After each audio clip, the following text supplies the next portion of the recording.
ओम शांति।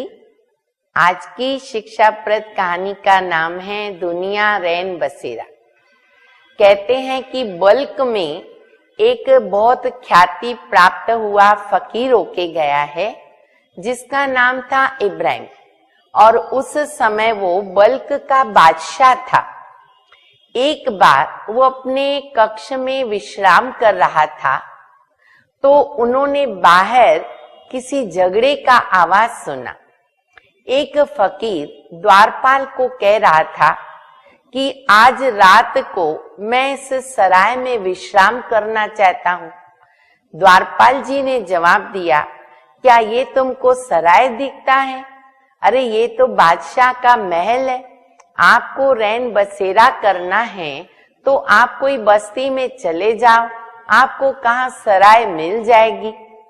परंतु वो मान नहीं रहा था। ये आवाज सुनकर के इब्राहिम राजा स्वयं द्वार पर आए और फकीर को अपने पास बुलाया, और फकीर को बादशाह ने भी यही कहा कि क्या आपको ये सराय दिख रही है, ये महल नहीं दिख रहा है? तो फकीर ने कहा कि मैं जब यहाँ कुछ समय पहले आया था तो आप नहीं थे, कोई और था। तो इब्राहिम ने कहा, राजा ने कहा कि वो मेरा वालिद था और वो अभी स्वर्गवास हो गया है। तो फकीर ने कहा कि इसके भी पहले जब मैं यहाँ आया था तो उस सिंहासन पर कोई और बैठा था, आप नहीं थे।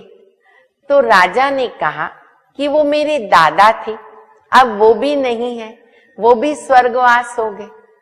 तो फकीर ने हंसकर के कहा कि कुछ समय के बाद फिर जब मैं यहाँ आऊंगा तो आपका बेटा दिखेगा बैठा हुआ, आप नहीं होंगे।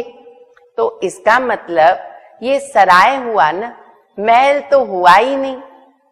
तीसरी बार जब मैं आऊंगा तो तीसरा व्यक्ति मिलेगा। तो अभी आप ही बताओ कि ये आपका महल कैसे हुआ? लोग आते हैं, जाते हैं, बदलते रहते हैं, तो ये तो रैन बसेरा हुआ, सराय हुआ, इसे हम महल तो कह नहीं सकते हैं। बस राजा ने जब ये सुना तो उनकी आंख खुल गई, बिजली चमक गई।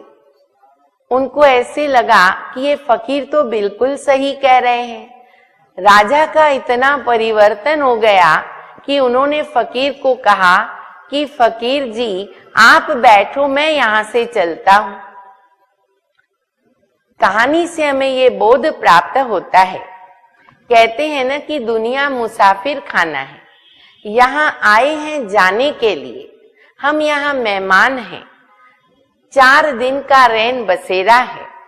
शरीर के अंदर भी जो आत्मा विराजमान है वो तो अनादि अविनाशी है, पर शरीर तो विनाशी है।